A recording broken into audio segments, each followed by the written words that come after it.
Welcome back to Tabarua Island in Fiji, everyone, for day 3 of the Globe Pro Fiji. Here we are 3 days into the waiting period and 3 epic days of competition. Another barn burner today. Let's go straight to the highlight reel. The day got underway with a matchup between Australian Ace Buchan and Brazilian Rodrigo Dornelles.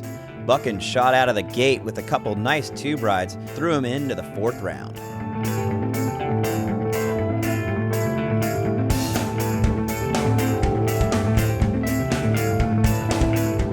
Really well lined up. It's pretty groomed. I think the offshore must have been blowing all last night, and yeah, it's pretty fun. It's a lot smaller, but still some barrels and a little bit more open for turning today. Damien Hobgood followed up in the next heat, looking very much like a 2-time champion here at Tabarua. Damo was loose and lively the entire time in his matchup against Ben Dunn. Damo moving on.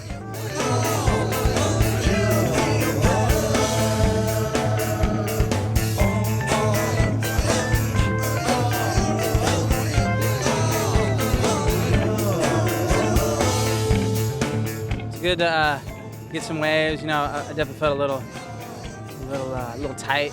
First couple of waves, probably could have scored higher, and but I was really stoked because I was able to gain some momentum and really kind of loosen up towards the end there. This historic matchup got off to a slow start as a lull kicked in early, but Kelly found something to bang away on.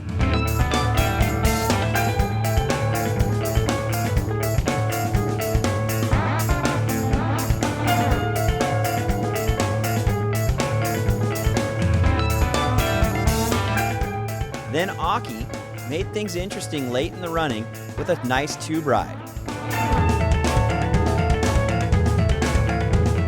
With just a few minutes left, there was still very much in doubt, and Slater needed a 9.0 to finish Aki off. I think that heat I was a little off because I don't know if I was caught up in the moment surfing against Aki, you know, probably one of his last events.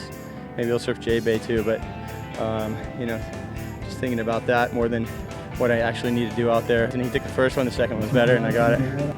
Reigning world champ Mick Fanning demonstrated again today that he's been working on his backhand tube riding. Came through this one and through into round 4 versus Aritz Aramburu. Then it was South African rookie Jordy Smith against Australian blue-collar slugger Dayon Nev. Jordy got off to a rough start. Meanwhile, Dayon Nev had one of his best heats of the year. Smashing on his backhand, Nev got a 9.6 on this ride. That was enough to knock the highly touted Jordy out of competition.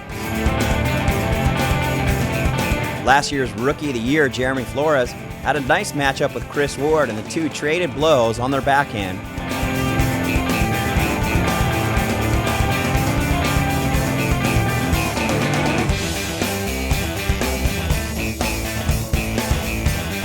But Wardo still found a few pockets to pull into in the deteriorating conditions and advanced on to round 4.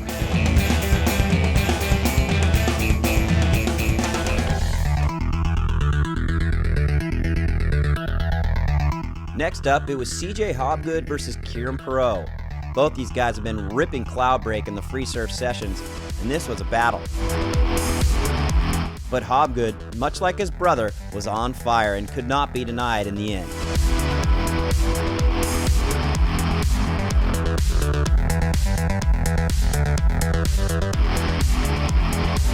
In Heat 13, it was Australian powerhouse Joel Parkinson, tall, lanky, smooth as silk on his backhand, taking on Travis Logie, the young South African.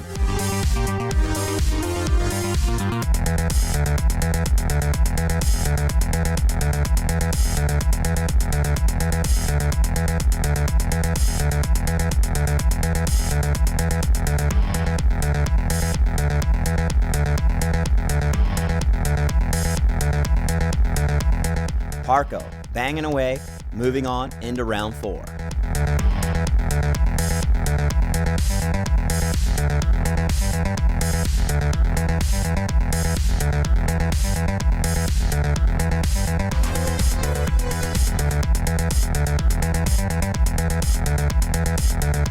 In the very next heat, it was Jay Bottle Thompson, who surfs very much like Parko, versus the Hawaiian Poncho Sullivan.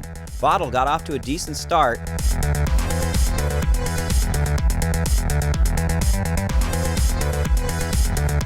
And Sullivan once again displaying a vicious backhand attack out of Cloudbreak, moving on into round 4.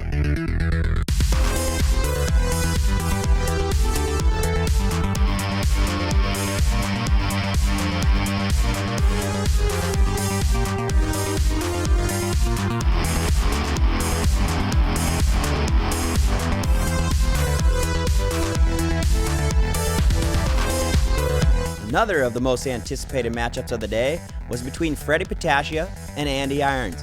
The two are staying together on Tavarua and have even become tennis partners, but they were sparring partners out of Cloudbreak, and Freddie started off with a bang with an 8.0.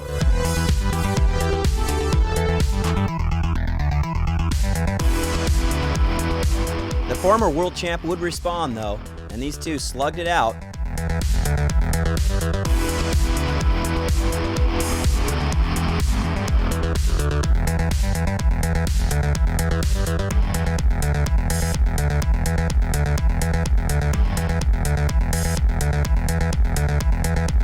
But in the end, Freddie Patacia iced it with another 8.0 to finish Andy Irons off. Irons out of competition, Freddie Patacia still moving.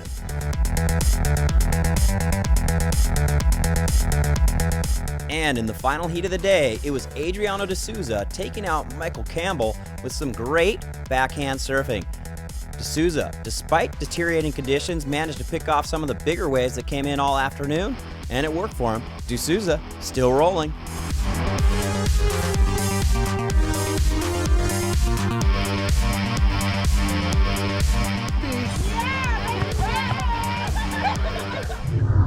Of course, out of Cloudbreak, we have seen some stellar tube riding, like Mick Fanning, who's the current leader in the Freestyle Tube Time Award. Fanning scored a 5-second one to make it through his heat yesterday, and Taj Burrow, in the afternoon conditions, got a big one at Cloudbreak, earning him a perfect 10-point ride. But Mick Fanning looks to have a commanding lead right now in the Freestyle Tube Time Award with this 12-second barrel at restaurants on day 1 of competition.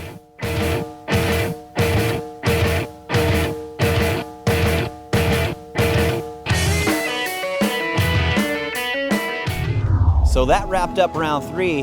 Now the judges have the luxury of waiting for a killer swell to come to finish this thing off. And with the swell dying, we could be in for a couple lay days, but fear not, we'll be right back here tomorrow with all the highlights from the activities going on here in the island. We'll see you tomorrow.